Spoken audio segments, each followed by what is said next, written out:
और भारत के साथ संघर्ष कर रहे पाकिस्तान की अर्थव्यवस्था एक बार फिर से ढहने की कगार पर है। पाकिस्तान को तो पहले से ही कहा जाता है कि उसकी अर्थव्यवस्था एकदम निचले स्तर पर है। इस गहरे आर्थिक संकट से निकालने के लिए आज अंतर्राष्ट्रीय मुद्रा कोष यानी कि IMF की बैठक है।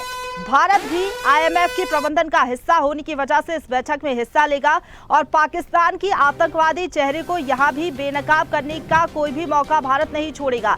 वैसे तो बात करें कि भारत के विरोध के बावजूद पाकिस्तान को पैकेज मिलने के प्रस्ताव को हरी झंडी मिलने के पूरे आसार है, क्योंकि IMF की बात करें तो दो सबसे बड़े हिस्सेदार इसमें जो देश है वो अमेरिका और चीन है।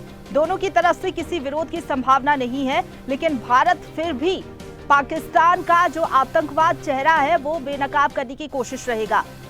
कर्ज ना मिले, आर्थिक पैकेज ना मिले पाकिस्तान को, ये पूरी कोशिश है भारत की। IMF की बैठक को लेकर भारत की रणनीति के बारे में संकेत विदेश सचिव ने बताया और संकेत दिए हैं कि भारत पुरजोर तरीके से विरोध करेगा कि आर्थिक पैकेज पाकिस्तान को ना मिल पाए। IMF बोर्ड में भारत के निदेशक पाकिस्तान को लेकर अपना पक्ष रखेंगे। जो लोग पाकिस्तान के लिए अपने पॉकेट से पैसा देते हैं उन्हें आतंकवाद को लेकर उसके रिकॉर्ड के बारे में भी पता होना चाहिए, इसलिए भारत पूरी जानकारी देगा। स्पष्ट तौर से विरोध करता हुआ नजर आएगा IMF की बैठक में कि पाकिस्तान को आर्थिक पैकेज ना मिल सके ताकि पाकिस्तान पूरी तरीके से कंगाल हो जाए। हर एक मोर्चे पर जवाब देने के लिए अब भारत पूरी तरीके से तैयार है।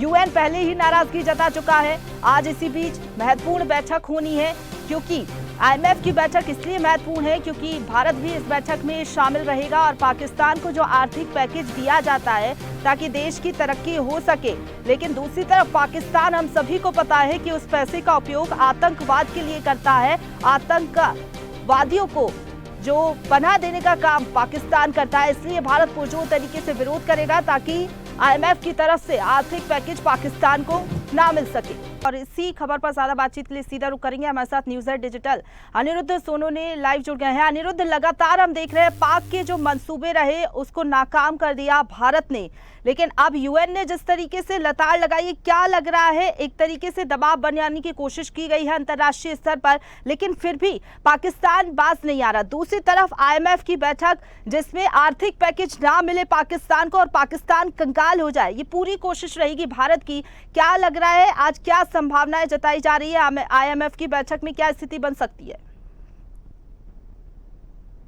जहां तक बात करें यूनाइटेड नेशंस की, तो यूनाइटेड नेशन ने स्पष्ट कर दिया है कि पाकिस्तान को आतंक का विरोध करना पड़ेगा और इसका विरोध अगर पाकिस्तान नहीं करेगा और आतंकवाद को खत्म करने के लिए अपने देश से अगर कदम नहीं उठाएगा तो उसे कड़े परिणाम भुगतने पड़ेंगे। और यूनाइटेड नेशंस ने स्पष्ट कर दिया है कि अगर ऐसा नहीं किया तो न केवल पाकिस्तान की साख को नुकसान पहुंचेगा, बाकी एशियन रीजन में जो उसकी पाकिस्तान की बची कुची साख है वो भी गिर जाएगी। और यूनाइटेड नेशन के इस बड़े बयान को पाकिस्तान के लिए कूटनीतिक झटका माना जा रहा है। और अमेरिकी विदेशी विभाग के प्रवक्ता है टैमी ब्रूस, उन्होंने स्पष्ट कर दिया कि कहीं भी हो विश्व भर में, खासकर पाकिस्तान के लिए हिंसा का कहीं भी कोई स्थान नहीं है। और अगर पाकिस्तान हिंसा को रोकने के लिए कदम नहीं उठाता है, जैसे कि आगे भी पिछली बार भी उन्होंने पाकिस्तान को चेतावनी दी थी, तब भी पाकिस्तान ने अपने नापाक इरादे जाहिर किए थे और हिंसा का तांडव और हिंसा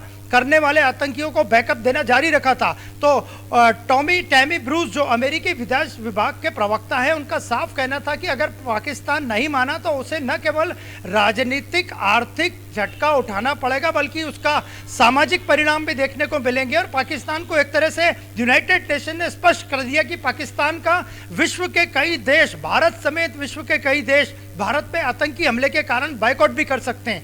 तो यूनाइटेड नेशंस के पाकिस्तान के खिलाफ बयान को कूटनीतिक झटका माना जा रहा है, लेकिन बेशरम पाकिस्तान पे इसका असर होगा ये शायद ही लगता है। लेकिन फिर भी यूनाइटेड नेशन ने अपना काम किया, निर्भीकता से किया और स्पष्ट कर दिया कि पाकिस्तान को आतंकवादी गतिविधियां अपने देश में रोकनी होंगी, आतंकवादियों को पनाह देना बंद करना पड़ेगा। इसके बाद ही अगला कोई कदम यूनाइटेड नेशन की तरफ से उठाया जाएगा। बिल्कुल, लेकिन अगर बात करें अनिरुद्ध IMF की, तो भारत लगातार विरोध कर रहा है। इस बैठक में भी आज पूरी तरीके से जो पाकिस्तान का चेहरा है, आतंकवाद को बढ़ावा देना, इस पूरे चेहरे को बेनकाब किया जाएगा भारत की तरफ से। और पूरी कोशिश रहेगी कि आर्थिक पैकेज जो पाकिस्तान लेता है इस नाम पर कि देश की तरक्की होगी, लेकिन दूसरी तरफ आतंकवाद को बढ़ावा देता है इस पैसे से। क्या लग रहा है जब विरोध दर्ज किया जाएगा भारत की तरफ से, तो क्या जो पैकेज दिया जाता है वो नहीं मिलेगा पाकिस्तान को, या फिर जो दूसरे अमेरिका और चीन देश जो है इस पूरे IMF की बैठक में शामिल होंगे, उनकी तरफ से कोई हालांकि विरोध नहीं किया जा रहा, तो आर्थिक पैकेज मिल जाएगा पाकिस्तान को? क्या संभावना है? देखिए, आज अमेरिका में एक महत्वपूर्ण बैठक है जो IMF की बैठक है, इंटरनेशनल मॉनिटरिंग फंड की बैठक है, अंतर्राष्ट्रीय मुद्रा कोष की बैठक आज वॉशिंगटन में होने वाली है। और इसमें पाकिस्तान को कर्ज देने पे एक बड़ी बहस होगी, बड़ी चर्चा होगी। और ये बैठक ही इसीलिए है IMF की कि पाकिस्तान को 11,000 करोड़ से ज़्यादा, 11,000 अरब डॉलर से ज़्यादा का कर्जा देने पे आज बैठक बुलाई गई है। और भारत ने इस बेल आउट पैकेज का, जो कि 11,000 करोड़ के अरब करोड़ से ज़्यादा का है, उसका विरोध किया है। और 11.30 हजार करोड़ का ये बेल आउट पैकेज है जो कि पाकिस्तान को दिया जाना है। और आज वॉशिंगटन में इसको लेके एक बड़ी बैठक है और भारत ने इसका कड़ा विरोध किया है। और अगर आज पाकिस्तान को इतना लंबा चौड़ा बेल आउट पैकेज नहीं मिलता है तो उसका कंगाल होना और तय है। विदेश सचिव विक्रम मिस्री बिल्कुल एक तरीके से कह सकते हैं कूटनीतिक तौर पर पाकिस्तान पर दबाव बनाने की कोशिश, आर्थिक मोर्चे पर भी पाकिस्तान को कंगाल करने की कोशिश है। आर्थिक पैकेज ना मिले, पूरी कोशिश भारत की रहेगी। हालांकि क्या कुछ होता है बैठक में ये देखना होगा। फिलहाल बहुत धन्यवाद आपका हमारे साथ जुड़ने के लिए और अपडेट हम तक पहुंचाने के लिए, अनिरुद्ध।